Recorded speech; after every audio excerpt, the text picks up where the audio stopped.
this event today at the EU Pavilion at COP26 in Glasgow. Today we're discussing decarbonising aviation, and we're going to be hearing views from civil society and the industry on this pretty challenging topic.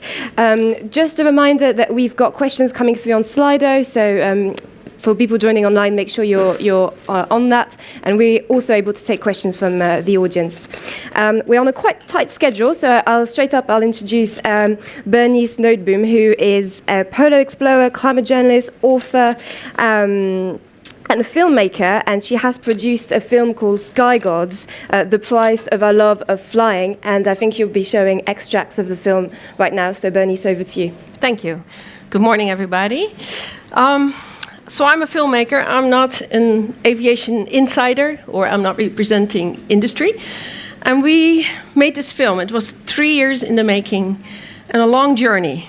Obviously, we started in 2018. We had COVID, and we had to look at what is going on after COVID. I want to start off with a clip. It's a trailer of our film. I can't show you the entire film, which is about an hour, but you will get a good idea what the film is about. So, and then I'll come back to you and explain some more.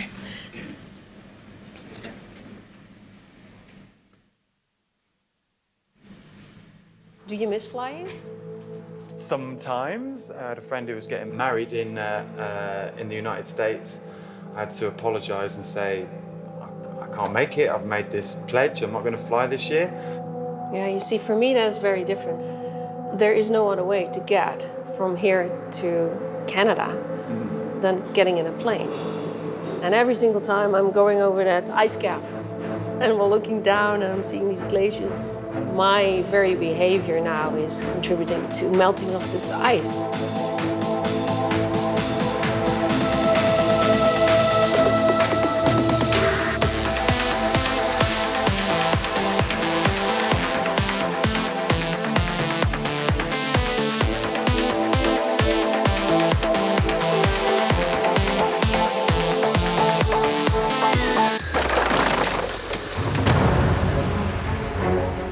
Climate change is a serious issue, of which aviation has an important role. Preventing climate change is a race against time. Young people who are saying, I'm not going to travel if that hurts the climate.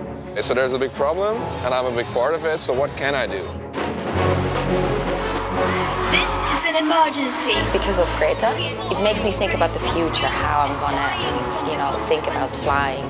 I love traveling way too much. Some sort of taxation. It divides people. I think it divides significant reduction. Please change the status quo. Contrails have a larger impact than CO2. It's not just growth for the sake of it. It's growth that's bringing with it cultural exchange, understanding between peoples. Our license to exist depends on our ability to deal with climate change.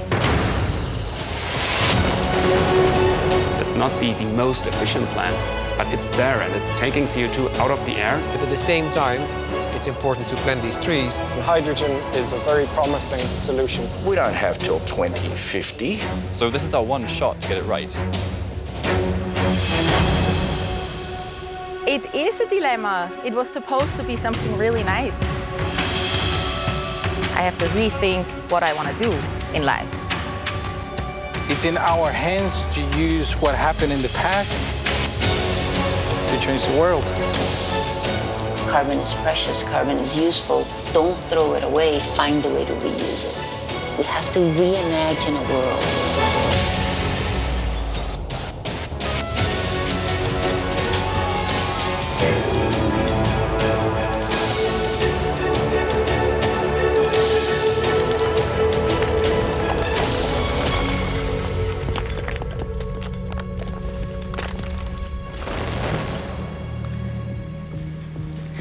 Decarbonizing aviation is a lofty task. It is not easy. And we often say that it's expensive and complicated. And I've been here the entire week watching a lot of these conferences and meetings that were about aviation. And I think it's very encouraging to see that aviation has such a strong presence here. It's really great to see that, because I've been to many COPs and I've never seen such a strong presence. So that's really good. And there's pledges, and there is commitments and everything, and we'll hear more about that today, I'm sure. And flying gives us a lot of things. It is connection, it gives us trade, it gives us peace. I can personally not imagine a world without flying. In fact, I'm a frequent flyer myself. That's why I make the film. I wanted to understand what we can do to fly consciously in the future. But keep in mind, flying is only done by 10% of the population. 90% of the world only sees a plane overhead. And so it is this 8% of the world population that's responsible for such a small percentage of the total carbon emissions. And I think that's a huge responsibility we have to carry as frequent flyers and also as the aviation industry. And pre-COVID numbers indicated that there's going to be a growth of 5% in aviation each year. And with all the measures that we have at the moment, it's only going to be 3%, in efficiencies at least. So that means that the growth will outpace whatever we can do at the moment. It's a huge task for aviation. So the second clip I wanted to show you is what are some of the solutions that we're looking at in the film. We looked at fuels, which is the obvious one. You don't have to change the airplane. It's a drop-in fuel. Aviation can come on board right away and produce it. We looked at efficiency in air traffic control, and we looked at airplane design, and of course, finally also, we looked at us. We, the passengers, human behavior. So I'm going to show you a clip about the technology, and what we found was where are some of the solutions.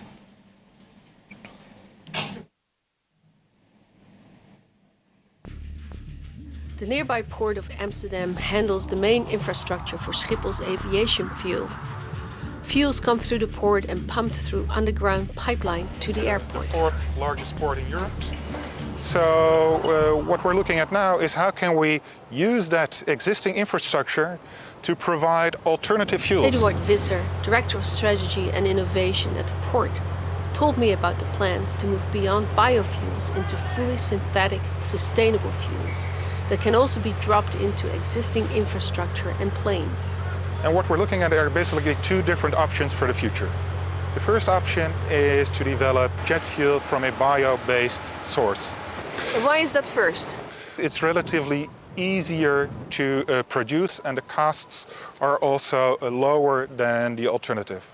The problem with biofuels, if you want to scale up, you need large amounts of biomass. If you want to produce the equivalent of 400 million tons of jet fuel from bio-based sources, no, there's no place on Earth with enough bio-based resources to achieve that. The main alternative that we see as feasible is the path towards so-called synthetic jet fuel. Basically how it works is you take energy out of a renewable resource. Like wind? Like wind. Sun? And we're standing here next to the North Sea, which is the location of huge offshore wind parks. The power is being brought here onshore, and here onshore we run water through that electricity process and you obtain hydrogen and oxygen. So the next step is to use that hydrogen and combine it with a green carbon source. If it's completely green, if you take the CO2 out of the air, so direct air capture in combination with hydrogen, then obviously you don't have any new CO2 emissions at all. That's the holy grail of synthetic fuels. To be realistic, that requires still roughly around 10 to 15 years of development. It's a lot of steps. That's a lot of steps, and it involves a lot of people to make it work. Yeah. So we need to work together with the companies which operate the wind parks, with the companies that operate the green hydrogen production, with the companies that offer carbon emissions. And also, at the end of the day, we need the aviation industry to actually offtake and use that product. At Schiphol Airport itself, there was no sustainable fuel at all yet. And Dick Benschop was worried about how long it would take. Preventing climate change, preventing disaster is a race against time. So you have to get to scale as fast as possible. That is the game we have to play. The difficulties with scaling up sustainable fuels are not just limits to energy sources. They're also about how to pay for it all. In order to solve the chicken and egg between demand and supply, also for sustainable aviation fuels, which are more expensive than regular kerosene, you have to have regulation in place. And that's really the big step. And the problem is that then the fine interplay between technology development, investments, private and public, and policy and regulations has to be like a clockwork. And it's not at the moment. And it's extremely frustrating because the issue is that big that we can't allow any lack of coordination. We can't allow lack of partnership. We can't allow lack of policy. And it's happening. So we have to piece it together as fast as possible. This is an emergency. People are already suffering and dying from the consequences of the climate and environment. As more governments recognize the emergency, mandates for sustainable fuels are being made for cars, trucks and industry, as well as aviation. How do we want to be remembered? How will that be prioritized? And what are its limits? One study showed that to make enough sustainable fuel to fill the storage tanks just at the Schiphol airport would require all the wind energy from turbine projects projected for the entire North Sea for the next decade. Our research and interviews, we see that SAF is going to be with us for a long time. It can be produced anywhere in the world. That's the good part about it, and we can use it now. As you see in the clip, it means we just need to scale up. Upscaling is the big word with the SAF production. I learned this week that we need to upscale 8,000 times. And if we would put SAF into each airplane that exists in the world fleet at the moment, we can only fly 10 minutes, and then we run out. So obviously, we have a lot of work to do in raising a lot of money to make it happen, to build factories everywhere, and for airlines to use it. And that requires regulation, subsidies, and also major investments and willingness of aviation industry to do that. Electric flying, I've heard that a lot myself, is great, but that's only going to be the short haul. Even in 2050, we cannot fly electric from London to Thailand, say. It's going to be SAF. That's going to be with us for a very long time. So that is what aviation is currently focusing on to make that happen, and fast. And then, of course, we need to not go from 10%, we need to go to 50%, and ideally, if we get the engines in order, to 100%. But at the end, it also requires us, the human behavior. We also need to wonder and look really at ourselves. Do we need to get into an airplane?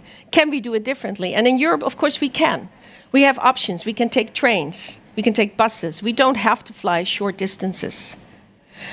And the power of human behavior is phenomenal.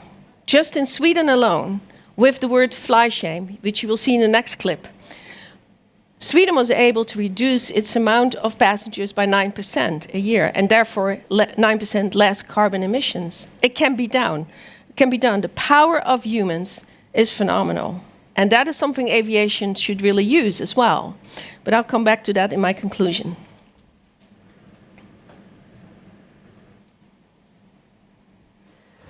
But there was a whole other part to the story. The human factor. Technology to address climate change was everywhere, from carbon capture to electric scooters. But human choice remains in charge. And Sweden is one of the places where people seek to use that power to change the skies. A movement called Fly Shame began right here. It began with a biathlete who said he wouldn't fly anymore.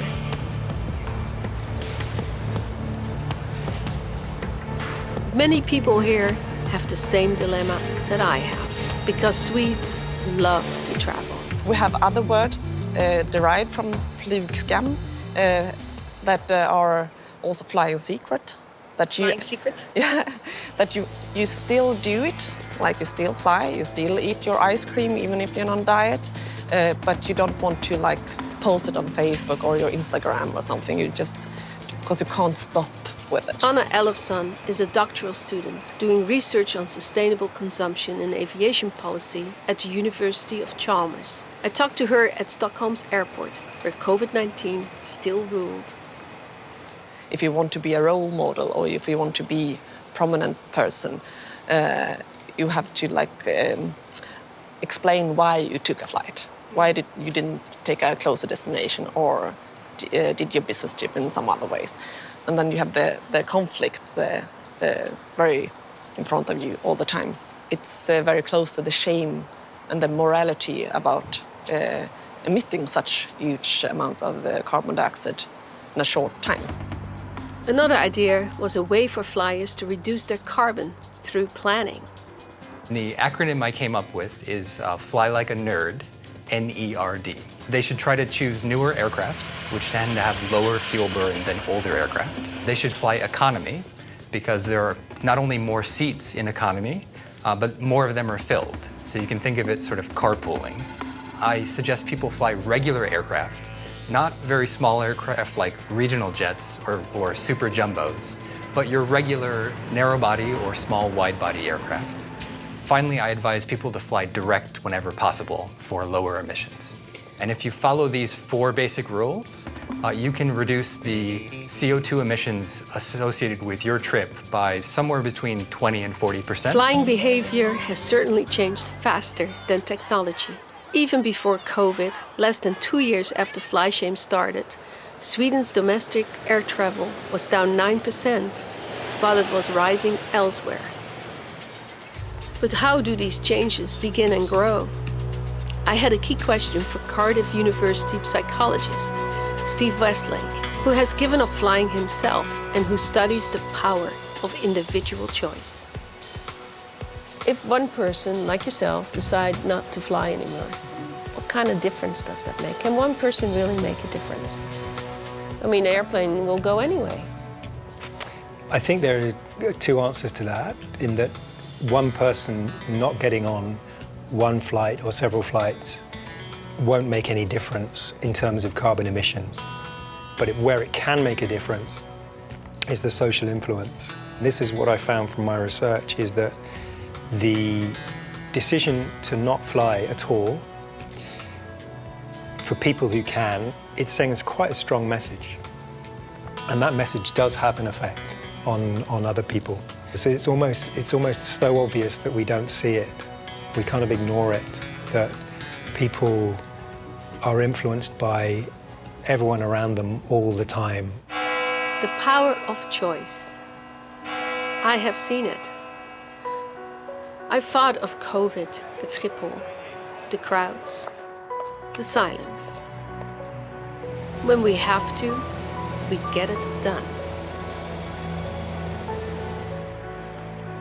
Flying is magnificent, but the many ways to clean it up are just being born. And as COVID showed us, sometimes we must give up something today in order to keep it tomorrow. We don't think that not flying is not a solution. Obviously, we are all benefited from flying. But we can, as passengers, can have a better role in choosing how we fly in the future. For instance, we don't eat tuna anymore that is caught with nets that also caught dolphins, right? We want dolphin-free tuna. Why not think about airlines that are making a commitment to invest in SAFs in the future? Or instead of offsetting some project that you don't know where it ends up, offsetting right at the source with SAF fuels, for instance. Those are all things that will become more transparent in the future, and hopefully people can take those in considerations before they book a flight. At the moment, you can already see what the carbon emissions is of your individual flight. You just go to Skyscanner and you'll see the CO2 emitted per each flight. But that is because Skyscanner is doing the calculation. Airlines in the future will probably have to do something similar, because as we get more aware about the pollution of aviation, if we don't decarbonize, because that is the only sector that has a hard time decarbonizing, say for instance with road transport, then we want to be actively involved in which airline we want to fly with in the future.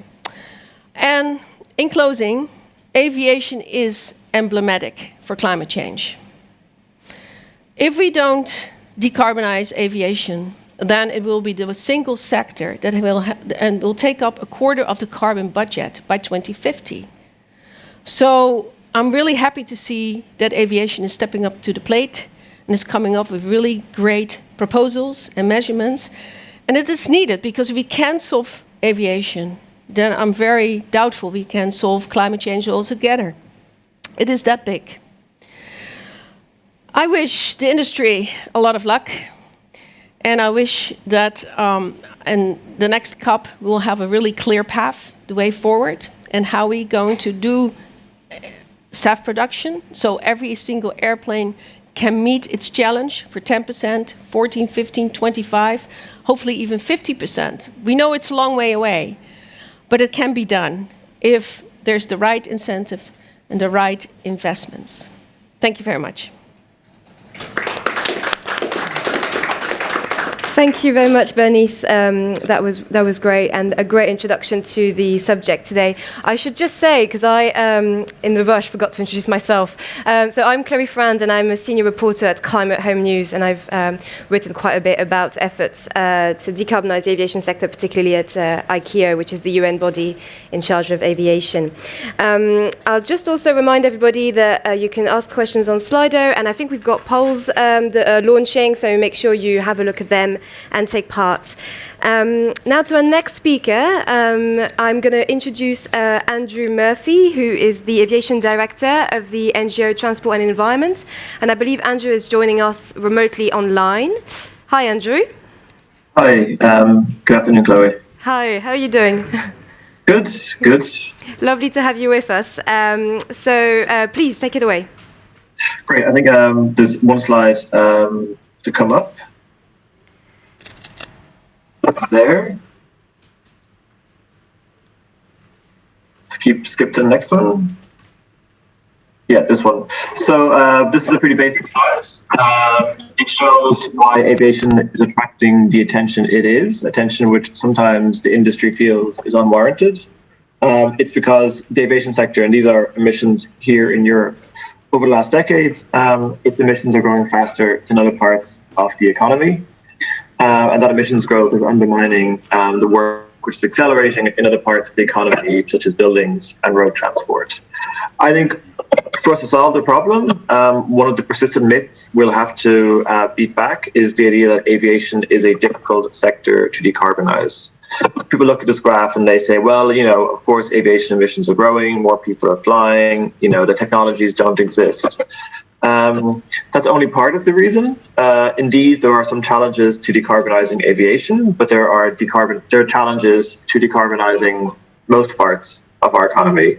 The real reason is governments have chosen not to regulate it. Or occasionally, when governments do try to regulate aviation emissions, they're beaten back, as is the case with EU ETS. And I think at a conference like COP, which is so much about what governments need to do and government setting targets, I think it is important that we recognize that for all the value that industry commitments have, it's government action which is the one which will really get the sector over the line when it comes to decarbonizing. And a good example of that is, governments, all but 6, according to the most recent UNEP report, don't include aviation emissions inside their national climate targets. And if you don't include something like this in your targets, you tend not to make the investments and introduce the measures to address those emissions. And I think keeping aviation outside of national climate targets, the NDCs that we're discussing here in Paris, I think it may provide some short-term benefits to the aviation sector, but we're now learning that ignoring of the problem and pretending it doesn't exist has built up significant risks and problems for the sector. This graph is also, I think, a good summary of what decades of waiting for ICAO to deliver has actually achieved for the aviation sector. During the last 20 years, we could have been putting in place the sort of measures that Bernice was talking about. Instead, we spent quite a lot of time going to ICAO, working on resolutions which can't be enforced, offsetting mechanisms which aren't going to work, CO2 standards which aren't technology forcing. And that's been a poor choice by governments to go to ICAO, and it's also, again, built up a huge risk and a huge liability for the aviation sector. So next slide.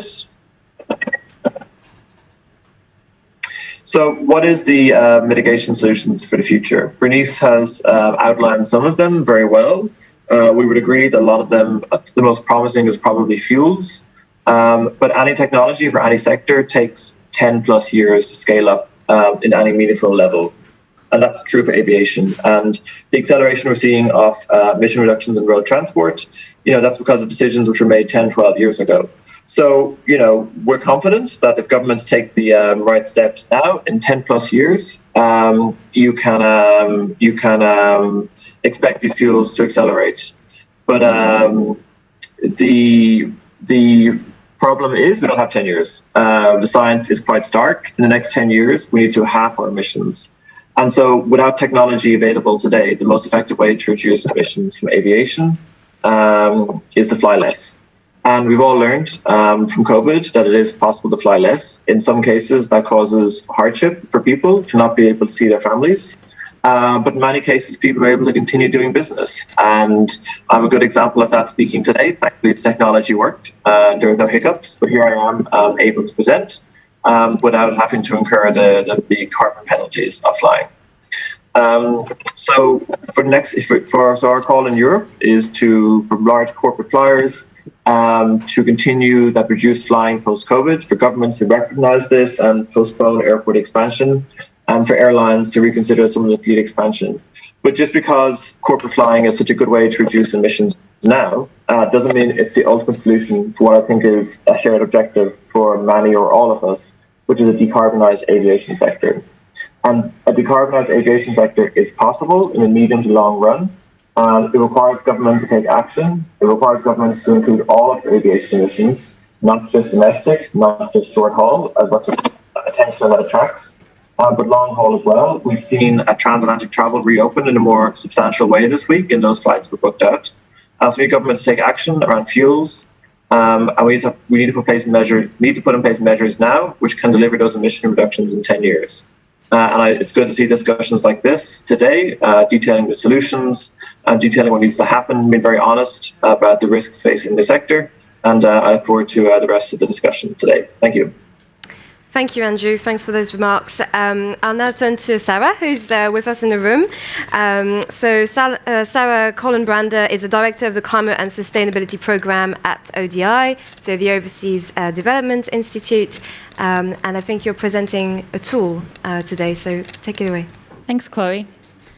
And thank you all for coming. It's been a long 2 weeks at COP. Who is tired? And I guess all our virtual audience as well. I think you must be pretty sick of your screens right now. So let me take you away for a moment from all of that. You're flying on holiday. You're up in the plane. Maybe you've ordered that glass of wine. And then an announcement comes over. The plane's running out of its fuel budget. And we've got two options. The scientists in economy are suggesting that we use our remaining fuel budget to gradually descend to the nearest safe landing zone. And the industry executives, in first class, are suggesting that we keep flying. And when we run out of fuel, we can jump. But don't worry, because we will come up with the technology on the way down. Because that's kind of the situation we're facing now. We know that climate change is an existential crisis, but we want to keep going on our short-haul holidays and our quick business flights. And the scenario there is that in 2050, we are asking our children and our grandchildren to land on an uninhabitable planet. And that's not a great scenario. So the current reality, as Bernice alluded to in her documentary clips, is that a small and privileged part of the world is the only part that gets to fly. And it's an even smaller elite who are frequent flyers. For this minority, regular weekend jaunts and short-haul business flights are the norm. And that's probably true for many of us in this room. To put that in context, there's probably a couple of billion people in the world who can't relate to the story I opened with, who've never been on a flight in their life. As Andrew said, without immediate action to curb aviation emissions, they are going to skyrocket. By the way, this is full of puns like that, so just brace yourselves. As people in emerging economies follow the unrealistic and unsustainable norms set by those of us in this privileged minority. The limited carbon budget we have for 1.5, or more realistically 2 degrees, should not be used for these kind of short-haul activities. It needs to be used to eradicate poverty and to achieve a decent quality of life for all, particularly in the face of the impacts of climate change coming down the line. And recognising this, our consortium, with T&E represented by Andrew and our data partner, the International Council on Clean Energy, put together something called the Airport Tracker, with the aim being to increase transparency about who is emitting from where they're departing and their share of global aviation emissions. So you can see the Airport Tracker up here in front of you. Basically, the Airport Tracker looks at passenger emissions from flights departing from 1,300 airports around the world, making up 99% of passenger aviation emissions. The Airport Tracker can help governments, industry, and other stakeholders see the real impact of airport infrastructure and travel choices in the face of this climate emergency. As you can see from the graphic, aviation emissions come from only a few regions, really, at any substantive scale. North America, Europe, and East and Southeast Asia. This is a pretty good way to see the economic and climate injustices are at play. Emissions from Africa, Latin America, and South Asia are not proportionate either to the share of global population or to their vulnerability to the climate crisis. It is a worrying glimpse of the future, though. If we achieve the economic growth that we hope for these regions, their airport emissions are very likely to follow down the lines of those of us which already have our airport infrastructure in place.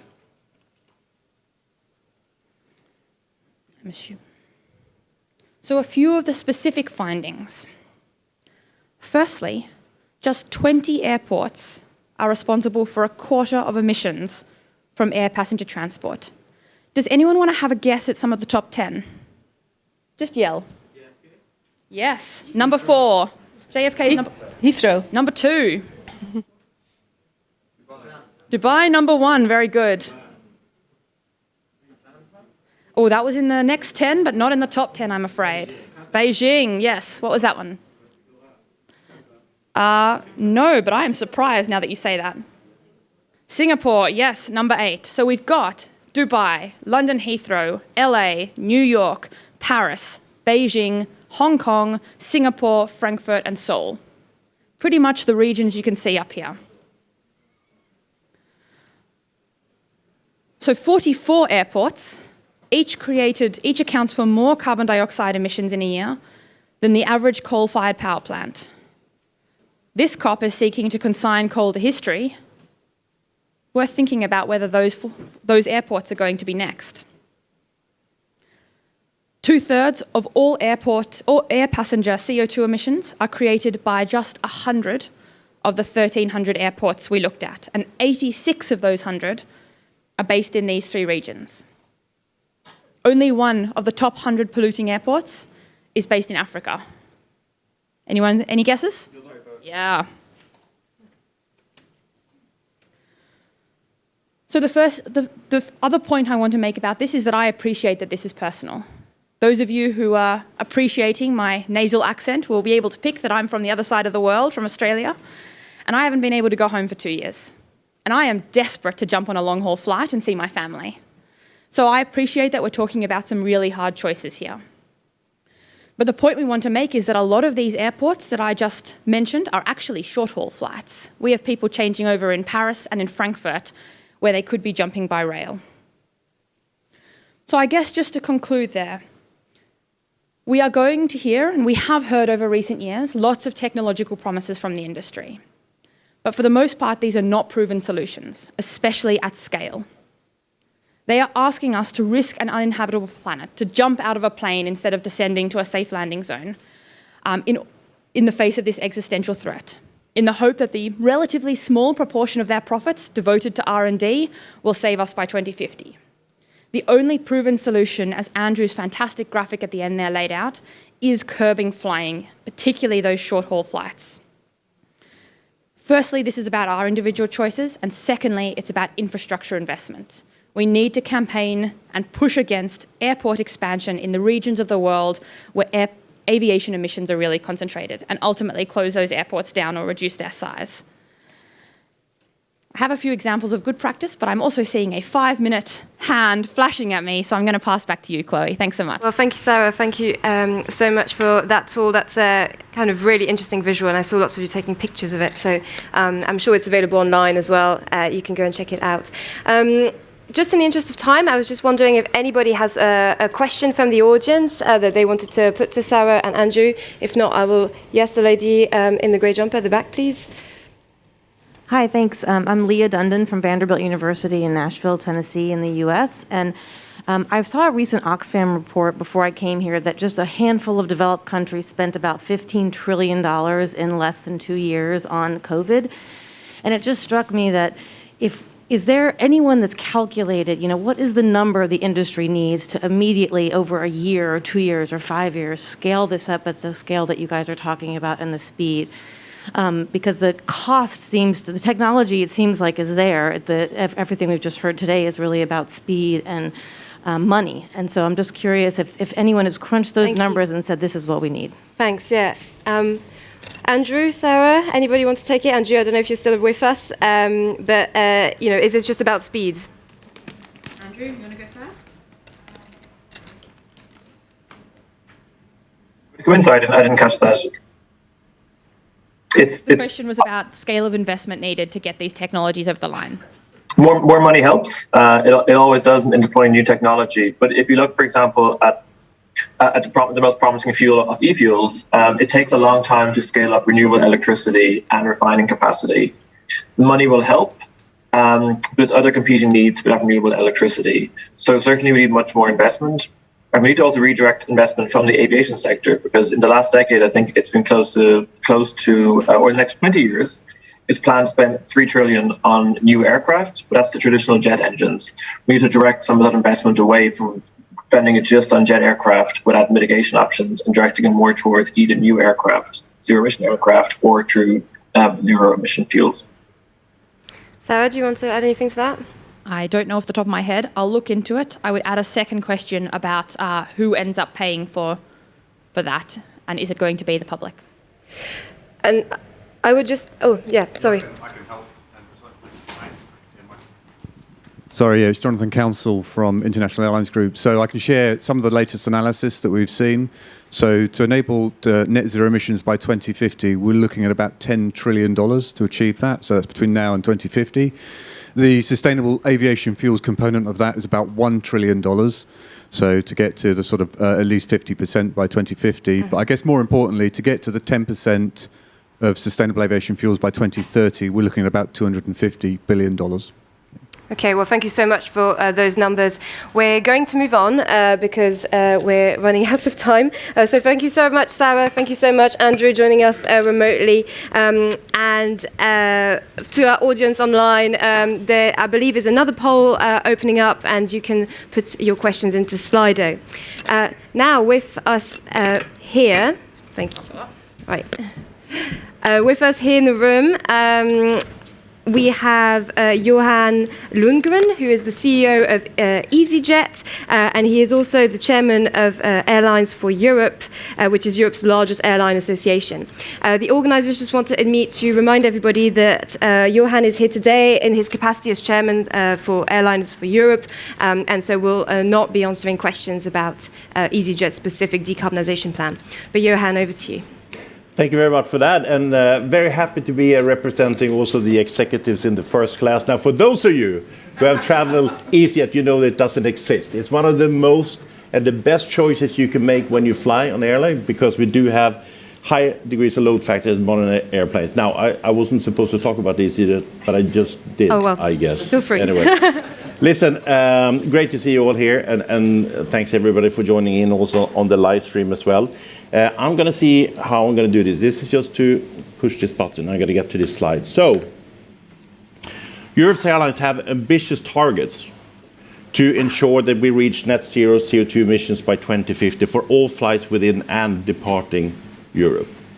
We set that out in February, how we can do this, and our ambition to reduce emissions by 2030 as well, but also how we can do this in a way that will allow the sector to continue to grow and deliver the connectivity that the society wants and values. Now, we have done this through Destination 2050, which is an unprecedented joint effort involving Europe's entire aviation sector, that is airlines, that is airports, air navigation service providers, and aircraft manufacturers. And these commitments will help to build a greener, more socially and economically robust future for European aviation and can serve as an example for wider decarbonization efforts by airlines globally. The Destination 2050 roadmap is based on independent research by Dutch-based experts who identified various decarbonization pathways to 2050, which are all consistent with the sector continuing to grow every year by 1.4% annually on average. And this is so important because I have to say this, and I will deviate slightly from the script in here, that this is something that has been close to myself and the company that I work for and a number of people in this industry for some time. And it wasn't very many years ago where a lot of people were saying it's going to be quite simply impossible to think of hydrogen, never mind electric, or a combination of these things, or e-fuels, to take place to work in a decarbonized world of aviation. There is nobody who doubts that now. Now it's about how do we get there? What are the resources needed for us in order to do so? And that's the example I'm mentioning, the reason why I bring this up, that this has changed tremendously over the last just 3-4 years. And I think that is important to understand, that the development isn't necessarily just linear. It will go like that. And if you just look at what the car industry has been going through in terms of the development on the battery capacity, you are going to see similar things with the right actions in place, which is not only about what the industry is going to do, it's also about what the whole of the network, including, of course, also governments and other authorities, will help and provide and support. And I'll come on to that as well. So there is definitely a way on how aviation can decarbonize, and there are really 4 key measures around this. The first is through dramatic improvements in new aircraft and engine technologies, and particularly the realistic potential for commercial scale zero carbon aircraft by the mid-2030s. The report suggests that over 1/3 of the savings needed to decarbonize can come from this. And this is the thing with the discussion on electric and hydrogen. First of all, there are planes flying today with it. There are planes flying today. They are smaller. They work on a lot of prototypes and on a test basis, but there are hundreds and hundreds of well-funded projects around zero emissions technologies that is waiting to scale up with the right funding. The next big share will come from truly sustainable aviation fuels, which in the longer term needs to be and should be the e-fuels, where renewable energy, as we heard, is basically taking carbon out of the air and it turns it into fuel. And this will further reduce the emissions by around 1/3. And then you have the implementation of the economic measures, such as the EU Emission Trading Scheme and CORSIA, and the delivery of a more efficient airspace operations, which are then the final 2 parts of this puzzle. So this will, and just to reiterate what is frankly obvious, this is not going to be simple. This is not going to be easy, but there is a pathway forward, as the report says and as it lays out. It will be a longer-term cost on it, particularly from the cost of delivering the SAFs, but we would also expect that these costs should fall further with future innovation, as we have seen also with other technologies. And what it also shows that the report shows that the sector can continue to grow with significantly less impact on the environment, and also making sure that also in the future, travel and flying will be available for people. But we will need to work with governments to ensure that we can achieve this, the technological advances that will allow aviation to decarbonize. We're not unrealistic about this. There is no denial in this industry in Europe, I would argue. But we are also very clear about the scale of the challenge. And the critical thing now is to show that there's a genuine pathway to a carbon-free future for aviation. And it may sound like it's science fiction, but it's not. And the European aviation is working and is pioneering this work on the planet. So thank you for that. Thank you, Johann. Well, please take a seat, and I think we can have a few questions. No, I think you can sit here. Otherwise, I'll be a bit lonely up here on my own. Thank you.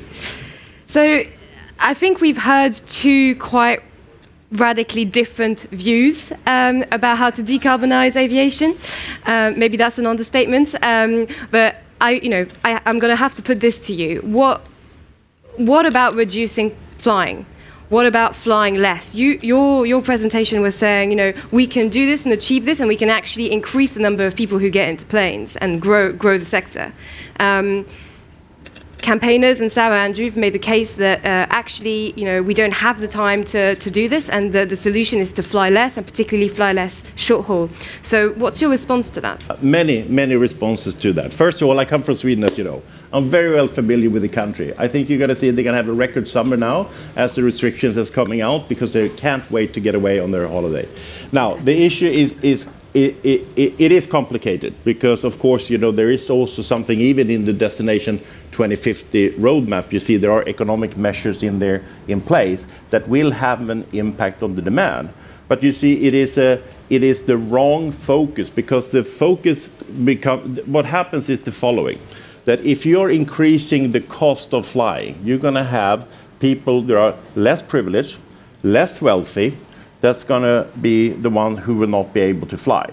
And you are not necessarily going to see that you're going to have less flights. You're going to have worse load factors on the planes, which just means that you're turning this back into what this was in 1995, before the deregulation. You're removing funds from the industry that the industry is now, together with other organizations and government, are looking to transition into a way where you can actually fly more with less impact on the environment. But isn't it already the case that actually flying, I think, as Bernice initially said, that it's actually deeply unequal already, and the people who fly from maybe poor social backgrounds are largely from Europe. Actually, flying in the US is pretty expensive. Long haul is expensive, and hardly anybody in Africa, for example, flies. So we're still having a situation where the minority of flyers are from richer, developed countries, and are taking up a lot of that carbon footprint. Yes, that is true. But you also have you got to look at what is expensive for some. It's not expensive for others. Yes, you will see that you have a number of airlines who has business class cabins filled for people who pay £3,000-4,000 pounds. But on average, if you're looking in Europe, the fare for going on the distances within Europe would sit at 60-70 euros or pounds. So the question is not how you think that you're going to solve it by getting people to fly less. And by the way, there's been very few, if any, studies that's been done on actually what will happen if we do reduce flying. What will happen to the livelihoods? What will happen to economic impact when that comes to show? We talked about also the fact that, we can do and continue to do business very much as we've done through the pandemic on the Zoom and Teams. Look, you don't need to do a lot of studies and research to see that people can't wait to go out and do business. It lends itself properly when you're speaking to someone. But businesses is about how you're engaging, how you're finding partners, when you're trying to solve a problem, when you want to have more complex discussions such as this. It doesn't lend itself for that. And I think that the focus has to be much more, how can we continue to take the benefit of flying and connectivity, but with much less impact on the environment going forward. Okay, what about the timeline? We've heard that we have to do this fast. I think the numbers were pretty impressive, 10 trillions by 2050, and that developing sustainable aviation fuels could take 10 years, maybe more, to get to scale. So if we've got at least 10 years in front of us of technological development to get to the solutions, and at the same time scientists are saying we need to halve global emissions by 2030 to be on track to 1.5 degrees, which I think a range of governments, including the US and Canada and the UK, have just signed on to say, the aviation sector should be aligned with that goal. So there seemed to be a disconnect here between the solutions, the technical solutions that are being put forward and the time that we've got to implement them. Yeah, so you're absolutely right in saying that, look, this is one of the hardest sectors to decarbonize. There's not a question about that. But as you would have seen if you read through the Destination 2050 roadmap, there is a big, huge reduction, about 45%, I think it's 113 million tons of carbon emissions by 2030, which is half, 45-50% less than it was in 1990. But that comes primarily, and this is a good point you made, that comes primarily through economic measures. And the ETSs and the CORSIAs and so on and offsetting. So we quickly need to get in a situation where governments also can now start investing directly and make sure that fundings and grants and attractive loans are in place to scale up the facilities on SAF as an example. And then also accelerate the R&D that exists for hydrogen and electric, because they will be a solution. It will happen. Now it's a matter about how the industry, together with the authorities and the Commission and the governments, can actually get something to do about this. One of the problems is also that there's a lot of things that needs global solutions, but global solutions takes time. Mm-hmm. To agree. And I think that's why we can be pretty proud about the industry and the sector in Europe, who's been leading and spearheading the work towards 2050. We're pleased to see that the US came out with something similar here in the week. And I guess that now needs to translate at ICAO, which is the UN body that is responsible for aviation and still doesn't have a long-term goal for net zero. And completely agree. I mean, there's a lot of expectations on that meeting, which is set to be in the later part of next year in ICAO. But it already starts to be working on that, because what ICAO can provide is a global policy framework on that, on how these objectives should be implemented. And that would be things like global pricing on carbon, as an example. And then also, what I think being, good things coming out of this, the COP26 is also to look at more of a playbook for offsetting. That is temporary interim solutions before getting on to the zero emissions technology. That will happen. And just to add that I think the rules that are being discussed on Article 6 and carbon markets is going to be pretty important, particularly if CORSIA is going to be buying onto some of these credits. But I want to open it to the floor just to check if anybody has a question. Maybe the lady here. Hiya. Thank you.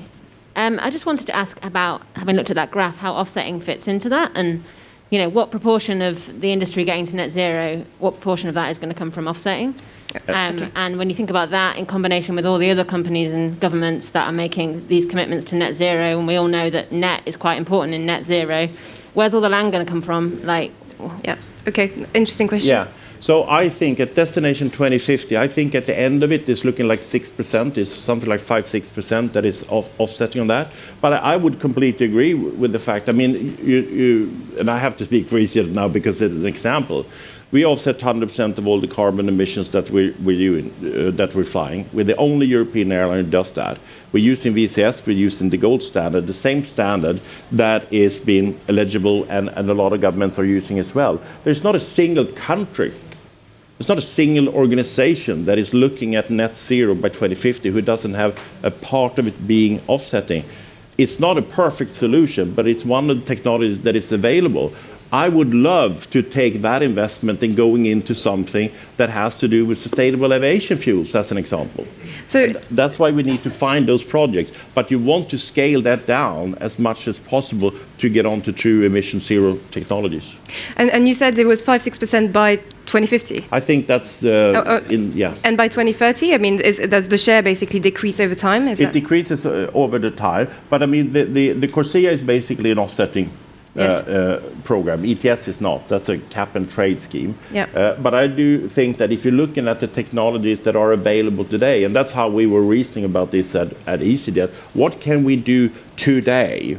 We know it's not perfect. We know it's an interim solution, but you got to choose the highest and the best projects that is there. And in the end, you can say it is exactly the same as a sustainable aviation fuel product on the biofuel. The biofuel produces similar characteristics as kerosene when in use, but it's actually when you then manufacture it that you then reduces the carbon emissions from there. But exactly like a carbon offsetting problem. I guess biofuels opens a whole different type of conversation about competing for land. I agree. That's why you need to move on to the e-fuels and the synthetic fuels and the liquid fuels as well. Yeah. And that's why the investments need to go in there. I don't think the biofuel is anywhere near in the long term the alternative. Right. Yeah, gentlemen at the front, if you can keep it brief, because I'd like to ask a final question from online. Just a quick one, and I'll pass it back to Chris. Yeah, and I agree. We need everything, to solve our solution, solve our decarbonisation problems. And the message we give is it's not flying that's the problem; it's carbon. So we need to continue to enjoy the benefits of flying. Let's take out the carbon. Okay, but that's a whole different question. I mean, there's a discussion in these halls as to whether fossil fuels should be included in the text, and some people say they shouldn't be. We're talking about carbon. So I think that's opening it up to a whole different conversation. And just on the carbon offsetting, and the numbers are, it is absolutely the item of last resort. So we're very focused about taking emissions out, in-sector emissions, and by 2050 we think it's carbon removals. We don't think offsetting will probably be transitioning out of that by the mid-2030s. So, but the question I've got, so the early opportunity is clearly sustainable aviation fuels. We've seen that all through the COP. Everyone is talking about, because we know we can do it this decade. A lot of debate about targets, though. So we've seen the US have committed to 15% by 2030, UK 10%, but EU 5%. So the question is, where do you think that right ambition should be set? Briefly, please. Well, I think we laid it out in Destination 2050 as being at the net zero with the Fit for 55 package and the 2030 as a deadline, where we then cut back the emissions by that 45% versus 90. I do think that there's a responsibility on the more developed countries like Europe, and good to see also, and we were the first one to do this. And it's good to see that the US is following through with this. I do think that there needs to be much more of regular updates on frameworks and policies and targets as you're progressing, because it is impossible to judge now how different technologies will evolve. So I'm much more keen that you're following this closely on an annual basis, and also have to adjust targets depending on what type of technology is going to look the most efficient and the best one to use. Well, thank you so much, Johann, for those comments. And I'm being told we're running out of time. And there is... so, is there another question? Oh, sorry. Okay, go. I'm just being given contradicting signals. Sorry. Please go ahead. Okay, if you've got time for one more, that's great. Taxes, a word to send shivers through the European airline industry. People like Andrew Murphy, who we heard from earlier, will say the airline industry is undertaxed.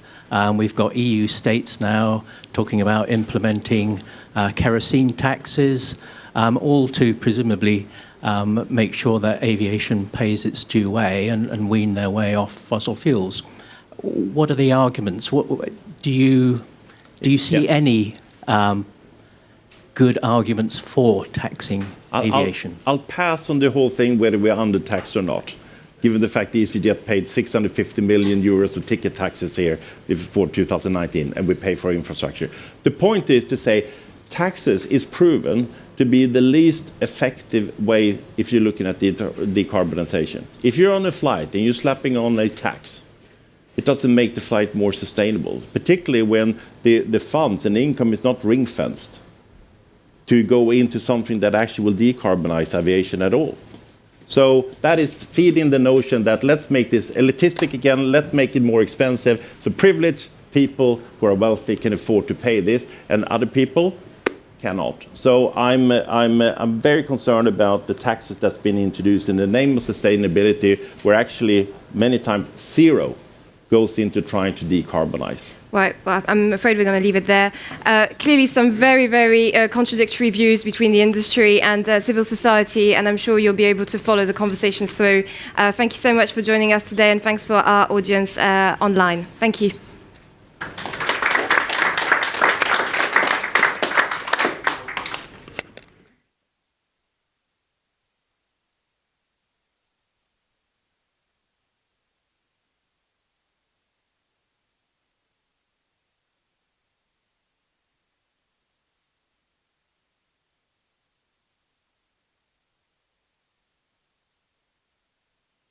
you.